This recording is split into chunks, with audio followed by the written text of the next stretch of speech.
Kaixo egunon ikasleok, gaur ikusiko digu funtzioen gaia. Funtzio bat, isa eta i balioen arteko erlazio bat da. Hau da, beti isaren balio bakoitzerako bakarrik egongo da iren balio bat. Bai? Adibidez bati dagokio bi, adibidez hiruri dagokio zazpi, bostari dagokio 12, eta bar. Bai? Isari beti dagokio balio bat. Beti balio bakar bat. Grafikoki ikusten badugu,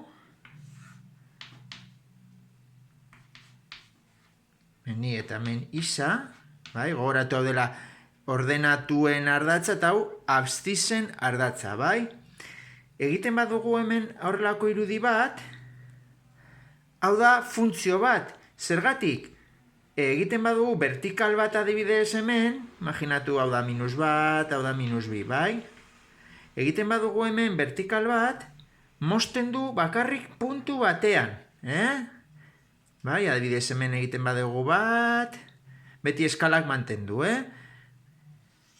Hau da funtzio bat, zergatik vertikal batean isa bati dagokiolako, hau da isa, dagokiolako puntu bakar bat, Egiten badezute horrelako adierazpen bat, imaginatu, hau ez da funtzio bat, zergatik? Egiten badugu hemen adibidez, eskala egingo dut, egiten badugu hemen vertikal bat, ikusten dugu bi puntutan moztu egiten duela funtzioa. Beraz, hau ez da funtzioa. Puntu bat baino gehiagotan mozten duelako. Orduan, hau da funtzioa,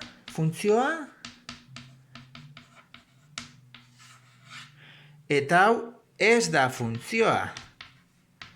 Bai, esan dugunagatik,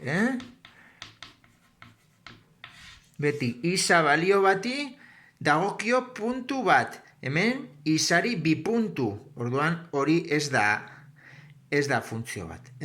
Hori da desberdintasuna funtzioetan.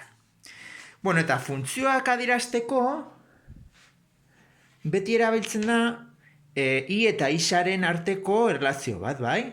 Adibidez hau, beti agertuko da isa eta irekin, bai? Orduan, hau da adierazpen algebraikoa,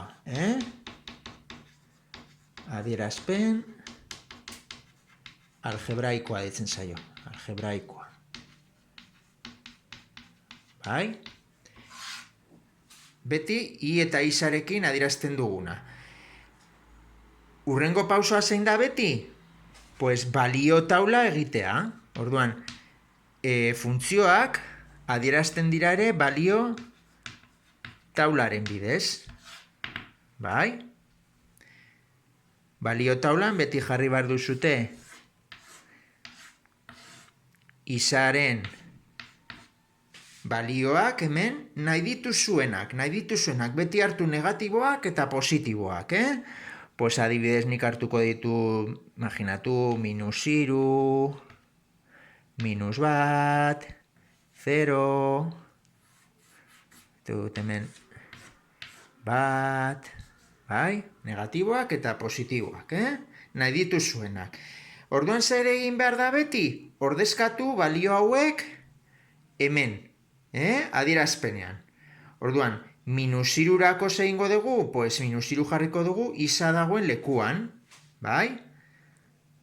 Orduan, i izango da, bider, -3, parentesi artean jarri negatiboak, eta +5, Orduan emango luke 2, -3, -6, +1, -5. Eta hau da, iren balioa, Orduan, hau sartu behar dezute hemen, -3 baliorako.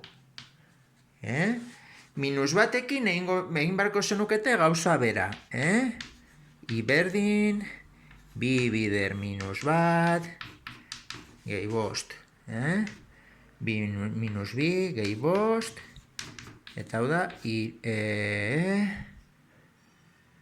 minus bi gehi bost, iru ez? Barkatu, aurrekoan konfunditu naz, minus 6 gehi bat, minus 6 jarri da gehi bost, gehi bat da gehi bost, barkatu da. Hemen gehi bost barkatu, eta hemen izango litzateke minus bat. Bueno, hemen da minus bi gehi iru,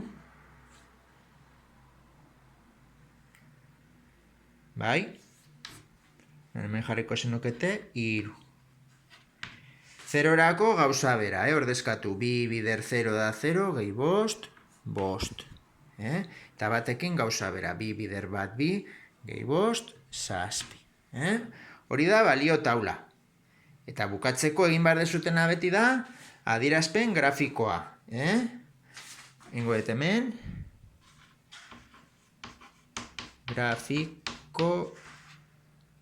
Grafikoa. Adierazpen grafikoa.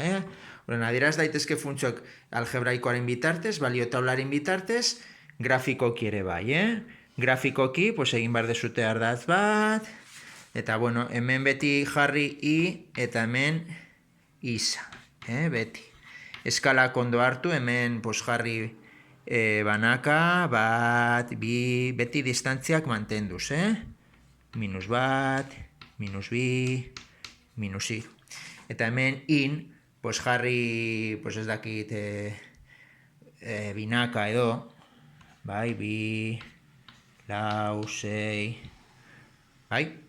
Eta hemen dik, gauza bera, minus bi, eta bar, bale? Orduan, puntua jarriko ditugu, minus iru, minus bost. Beti lehenengo eskerretara, minus iru, eta orain, minus bost beraka. Bueno, litzateke hemen dikan, bale? Gero, minus bat, iru. Minus bat, iru.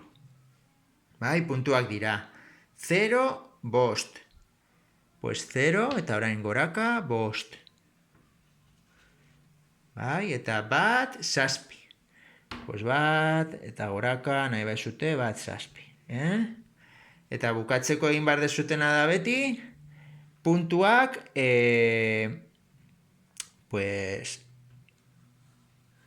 lotu. Edozein grafikoetan. Bale? Horrela egiten dira funtzioak. Gogoratu zer den funtzio bat, definizioa, eta gero ze adierazpen mota egin daitezke funtzioekin.